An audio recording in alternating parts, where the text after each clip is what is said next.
Yeah,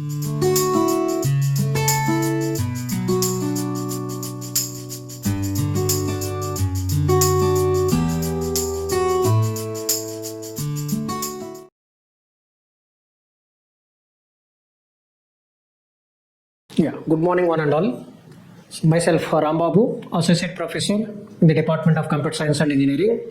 So this semester I'm dealing the course called Object-Oriented Programming through Java. So in this let us discuss about a topic called compiling and running a Java program. Now the main reason why we require a compiler or an interpreter. So if you take an analogy or an example, if say for example, if somebody enters into our classroom and is speaking a language where it is not known for all of us. So in such cases, obviously we require a translator to understand what the other person is communicating with us. So this translator will help us to convert one language to another language. In the same way, if you consider any programming language, whether it might be C or C++ or Java or Python, whatever might be the programming language, in order for the system to understand, we require a translator. That means, in the sense, if we take an example of C programming itself. So this is a middle level programming language wherein the CPU directly cannot understand what you write. So for that purpose, you have to convert the program what you have written using C to a machine understandable language with the help of a compiler. Your compiler is acting as a translator to convert the middle level language what you write with the help of a C program to a machine understandable language. In the sense, it will be converting into zeros and ones, machine understandable language. Similarly, like for other programming language also. Here if you say, for example, if you consider Python, here Python is an interpreted programming language. That means in order for the CPU to understand what you have written, again you require a translator called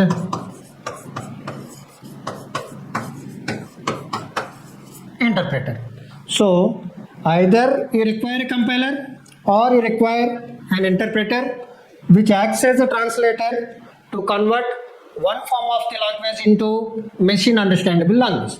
So in general, if you consider any programming language, it is either compiled or interpreted. But the beauty of Java is that it is both compiled and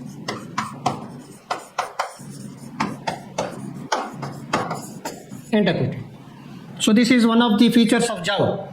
The beauty of Java is that it is both compiled as well as interpreted. Okay. Why it is both compiled and interpreted, we'll be discussing as we move on into further slides. So before we move on to the compilation process or running process of a Java program, let us discuss about what exactly is a compiler. As I just discussed, it acts as a translator between whom and whom, between the programming language what you have written and to convert into the machine readable format. So a compiler translates the source code, that means the program what you have written in the form of high level language or middle level language into machine code, and this is what is important at once. The entire source code what you have written is converted into machine readable format or machine understandable format at a time. The entire source code what we have written is converted into machine understandable code at a time. So that is what we call compiler. Okay. The benefit what you get is the execution speed is faster. The reason why the execution speed is faster is that it is performing this translation process only once. The entire code is converted into zeros and ones at a time. That's the reason the execution speed is fast. And one more thing, error handling is also easy. Why error handling is easy in the sense, since because of this feature the entire code is converted is at a time, it will display all the errors at once after the compilation process.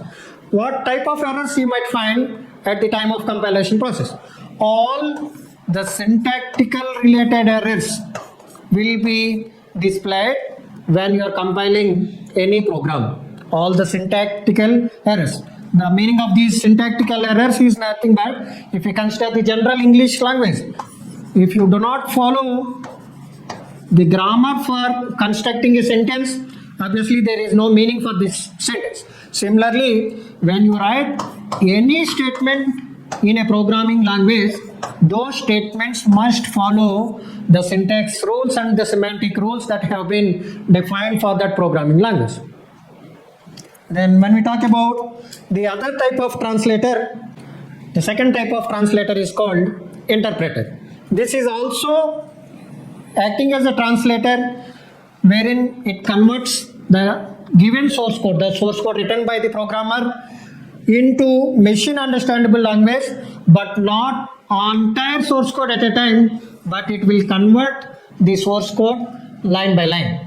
That is what the interpreter is going to do. The job of the interpreter is to translate the source code into machine understandable language line by line, but not the entire source code at a time. And the execution happens every time the program runs, and the speed is slower when compared to compiler, because it is going to interpret the code line by line, but not the entire code at a time. So that is why the performance is slower when compared to compiler. And error handling is also easy in interpreter, because whenever there is an error at the time of interpreting a particular line, that can be corrected there itself. Then it goes for the next line till we reach the end of the source code. So the example programming languages that comes under interpreted languages are Python, JavaScript, Ruby, PHP. All these are being interpreted but not compiled.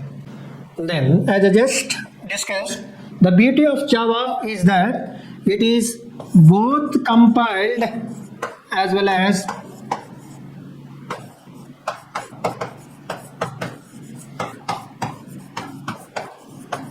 interpreted.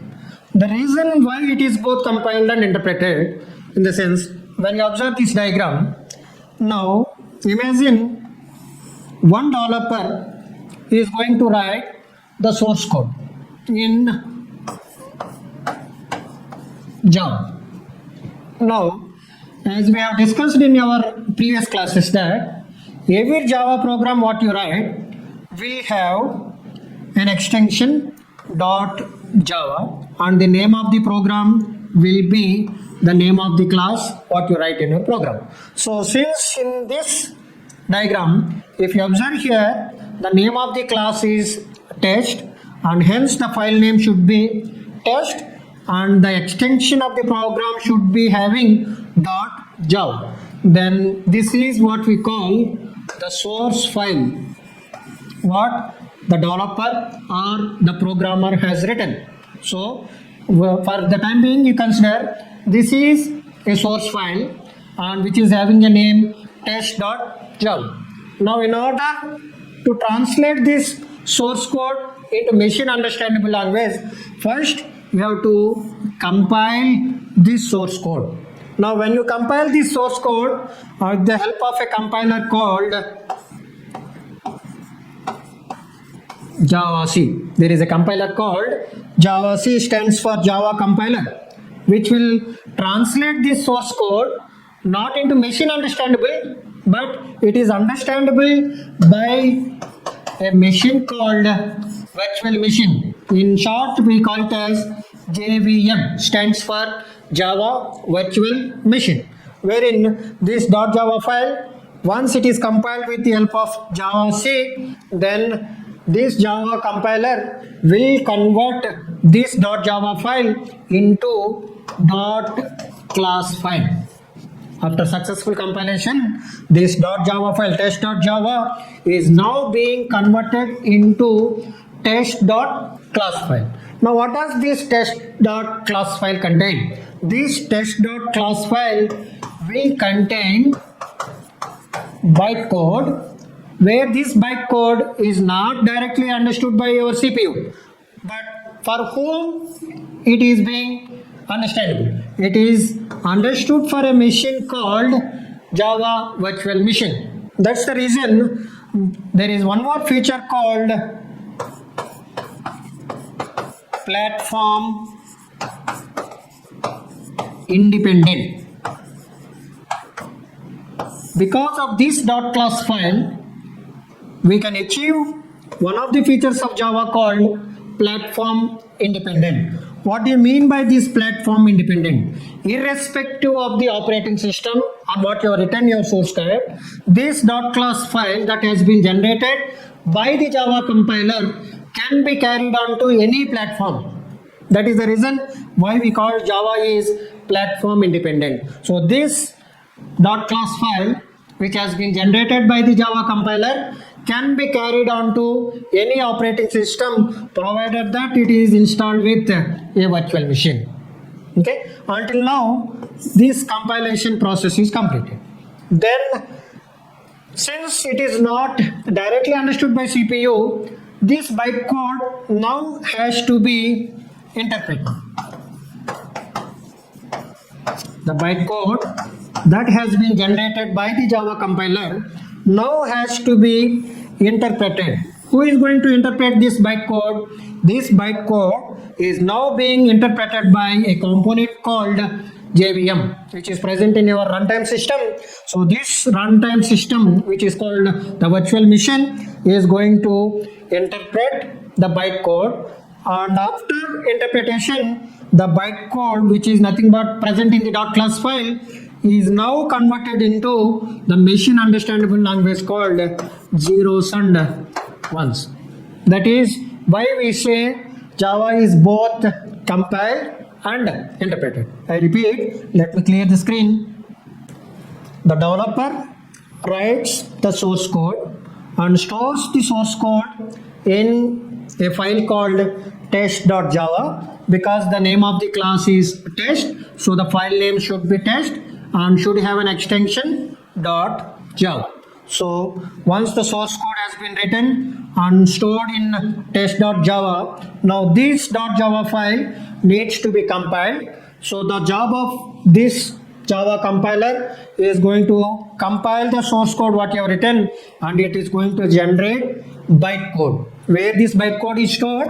This bytecode is stored inside a file called test.class file. So the bytecode is present in a file called test.class file, and this bytecode is now interpreted by a machine called Java Virtual Machine. In short, we call it as JVM. And once this JVM interprets this bytecode, then you will get the actual machine understandable language called zeros and ones. That is why Java is both compiled and interpreted. And one more thing is that there is one more feature of Java is called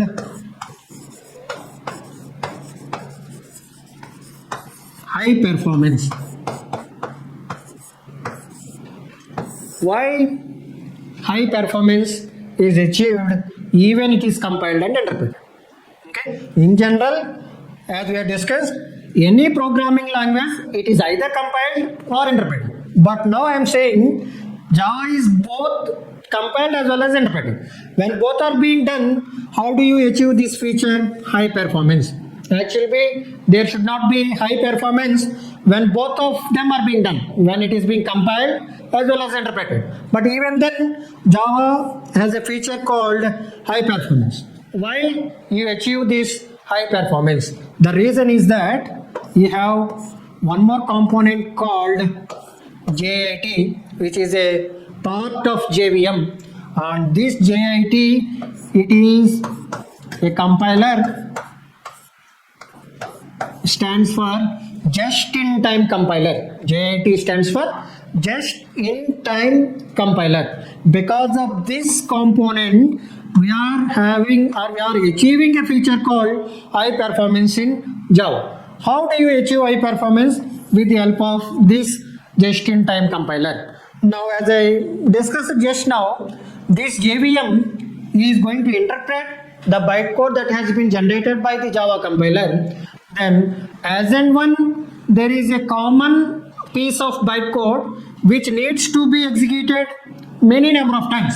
In such cases, the just-in-time compiler will take care of such things. That means wherein the bytecode is repeated. Those repeated bytecodes, instead of interpreting each and every time, it is just compiled one time by the compiler called just-in-time compiler, which saves you a lot of time. That's the reason why you achieve the feature called high performance. Now this is the same .java file wherein you write your source code, and this source code is now compiled with the help of a compiler called javac, which generates a .class file, and that .class file contains bytecode, and this bytecode is interpreted by JVM, and at the same time, as and when required, as we are just discussing now, it is being compiled by a component called JIT compiler. Now, after successful interpretation of this bytecode, you find the actual machine code. This is how you achieve the feature called Java is both compiled and